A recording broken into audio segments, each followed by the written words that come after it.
Welcome friends, আমি সৌরভ। তো আমি এখন কথা বলবো পথিকৃৎ বসু পরিচালিত উইন্ডোজের নতুন মুভি দাবারু। তো এই মুভিটা কেমন ছিল সেটা নিয়ে কথা বলবো। তো দাবারু এই মুভিটা কিন্তু বিখ্যাত প্লেয়ার সূর্যশেখর গাঙ্গুলি, তো তার জীবনের উপর অবলম্বন করে কিন্তু এই মুভিটা নির্মাণ করা হয়েছে। তো সূর্যশেখর গাঙ্গুলি মানে তার ছোটবেলা থেকে একজন গ্র্যান্ড মাস্টারে পরিণত হওয়ার যে কাহিনী, তো এটা কিন্তু এই মুভিটাতে দেখতে পাবে। তো তার জীবনী এত সুন্দরভাবে দেখা হয়েছে। তো এই জিনিসটা কিন্তু আমরা ছোটবেলা থেকেই ফিল করতে পারি এবং কোথাও গিয়ে তার জীবনের যে কাহিনী, তো সেটা কিন্তু আমরা খুব সুন্দরভাবে শুরু থেকেই বুঝতে পারি এবং এই মুভিটা কিন্তু মানে শুরু থেকেই দর্শককে খুব সুন্দরভাবে কানেক্ট করে নিতে পারে। তো এই মুভিটার দুইটা দিক রয়েছে, একটা হলো ফ্যামিলি আর একটা হলো স্পোর্টস। তো এটাকে আমরা স্পোর্টস ড্রামা কিংবা ফ্যামিলি ড্রামা বলতে পারি। তো এই দুটো জিনিসকে এত সুন্দরভাবে কানেক্ট করছে এই গল্পে, যেভাবে এই জিনিসকে মিলিত করা হয়েছে, যেভাবে গল্পটাকে লেখা হয়েছে, তো এটা সত্যি মানে দর্শকের কাছে এত ভালো লাগবে কিংবা দর্শক এই জিনিসটা এত সুন্দরভাবে ফিল করতে পারবে, দর্শকে এই মুভিটা যেভাবে কানেক্ট করতে পারবে, এটা মানে দুর্দান্ত। এবং এখানে যে ক্যারেক্টারগুলোকে স্পেস দেওয়া দরকার বা যে ক্যারেক্টারগুলো স্পেস পাওয়া দরকার, তো সেই ক্যারেক্টারগুলোকে স্পেস দেওয়া হয়েছে এবং প্রত্যেকটা ক্যারেক্টার সত্যি তাদের পারফরমেন্সটা খুব সুন্দর ছিল এবং তাদেরকে যথেষ্ট স্পেস দেওয়া হয়েছে, যার কারণে তারা তাদের পারফরমেন্স দিয়ে জিনিসটাকে ফুটিয়ে তুলতে পারছে। এখানে দুইটা জিনিস মাথায় রেখেই কিন্তু আসলে ক্যারেক্টারগুলোকে স্পেস দেওয়া হয়েছে। তার ফ্যামিলি কিংবা তার স্পোর্টস অর্থাৎ তার কোচ দীপঙ্কর দে, তিনি দাদুর যে ক্যারেক্টার করছে, ও ক্যারেক্টারটা সত্যি আমার খুব ভালো লাগছে। এবং ঋতুপর্ণার যে ক্যারেক্টার, মায়ের চরিত্র, ঋতুপর্ণা সাধারণ একটা পারফরমেন্স দিয়েছে। প্রত্যেকটা সিনে তার পারফরমেন্সটা দেখবার মতো ছিল। বিশেষ করে ইমোশনাল সিনগুলোতে কিন্তু তার পারফরমেন্সটা আউটস্ট্যান্ডিং ছিল। তো স্পোর্টসের দিকে চিরঞ্জিতের যে ক্যারেক্টার অর্থাৎ কোচের যে ক্যারেক্টার, তো তিনি কিন্তু সেই ক্যারেক্টারকে খুব সুন্দরভাবে ফুটিয়ে তুলেছে।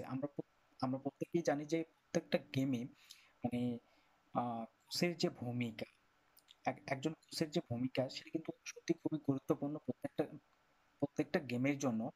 তো তার এখানে যে পারফরমেন্সটা এবং তাকে যতটুকু স্পেস দেওয়া হয়েছে এটা সত্যি দুর্দান্ত ছিল এবং তিনি অসাধারণ একটা পারফরমেন্স দিয়ে জিনিসটাকে এত সুন্দরভাবে ফুটিয়ে তুলেছে, যেটা দর্শক খুব সহজেই কিন্তু বুঝতে পারবে এবং দর্শক খুব সহজেই কানেক্ট করতে পারবে। তো এখানে চিরঞ্জিতের প্রেজেন্সটা খুব সুন্দর ছিল, তাকে খুব সুন্দরভাবে প্রেজেন্ট করা হয়েছে, এটা আমার খুব ভালো লাগছে। দাবা খেলা আমি খুব একটা যে বুঝি বা খুব পারদর্শী এমনটা না, তবে জিনিসটা আমি বুঝি এবং এই দাবা খেলার যে বিষয়টা, এটাকে প্রপারলি রিসার্চ করা হয়েছে, এটা দেখলেই বোঝা যায়। এবং এখানে একটা বিষয় সেটা হলো কি যে দাবা খেলার যে প্রত্যেকটা ম্যাচ, যে ম্যাচগুলো ছিল ম্যাচ এবং লাস্টের যে ম্যাচটা খুবই গুরুত্বপূর্ণ ছিল। সেই ম্যাচটাকে মানে দাবার যে বোর্ড, তো সেই বোর্ডটাকে মানে আরো ভালোভাবে দেখানো উচিত ছিল। যারা দাবা খেলা খুব ভালো বোঝে কিংবা খুব পারদর্শী, তো তাদের কাছে কিন্তু এটা মানে খুবই নরমাল মনে হবে এবং হয়তোবা তারা হাসতে পারে আরকি। মানে জিনিসটা সাধারণ দর্শককে বোঝানোর জন্যই কিন্তু মানে একটু অন্যভাবে ডিজাইন করা হইছে। তো সেখান থেকে বলতে গেলে তাদের কাছে এই জিনিসটা খারাপ লাগবে। তো এই জিনিসটাকে আরো সুন্দরভাবে প্রপারলি দেখানো উচিত ছিল। এই মুভিটার লাস্ট ৪০ মিনিট দুর্দান্ত ছিল এবং মুভিটার প্রত্যেকটা গান জাস্ট ব্যাপক লেভেলের ছিল। আর ক্লাইম্যাক্স যেটা প্রত্যেকের মন জয় করবে, এতে কোনো ভুল নাই। মানে ক্লাইম্যাক্সটা সত্যি দুর্দান্ত ছিল।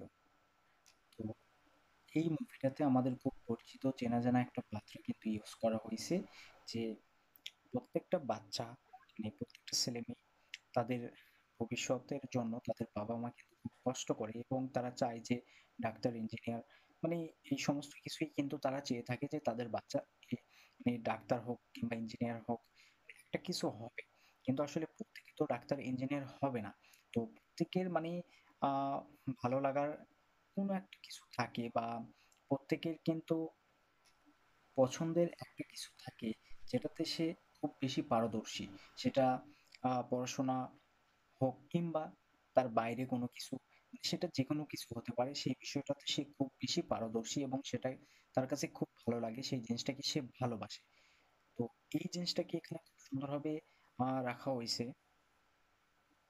এখানে সূর্যর ক্ষেত্রে দাবা জিনিসটা কিন্তু তার খুব পছন্দের, কিংবা সে এই দাবা গেমটাতে খুব পারদর্শী, যেটা ছোটবেলা থেকে আসলে এই যে তার আহ গ্র্যান্ড মাস্টারে পরিণত হওয়ার যে একটা বিষয়, মানে সে যদি সেই বিষয়টাতে আহ মনোযোগ না দিত বা সে অন্য কোনো বিষয় নিয়ে পড়ে থাকতো, তাহলে হয়তোবা তার এই গ্র্যান্ড মাস্টার হয়ে ওঠা হতো না।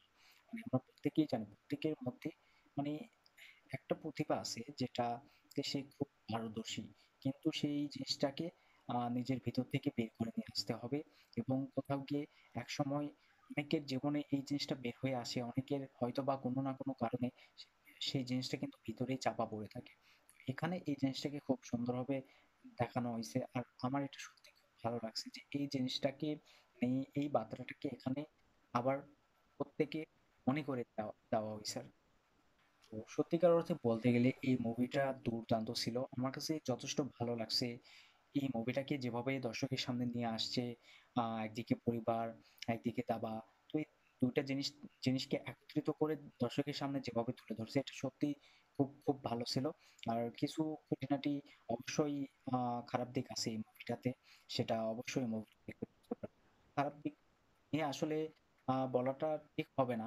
তারপরেও খারাপ দিক আছে যেটা আপনার খারাপ লাগতেও পারে। অথবা অনেকের কাছে খারাপ লাগবে না। তো সত্যিকার অর্থে বলতে গেলে এটা খুবই ভালো ছিল। দেখবার মতো একটা মুভি ছিল। যান, দেখুন। প্রত্যেকের ভালো লাগবে। তো এই ভিডিও ভালো লাগলে অবশ্যই একটা লাইক, কমেন্ট, শেয়ার করবেন আর এই চ্যানেলটা সাবস্ক্রাইব করবেন। ধন্যবাদ।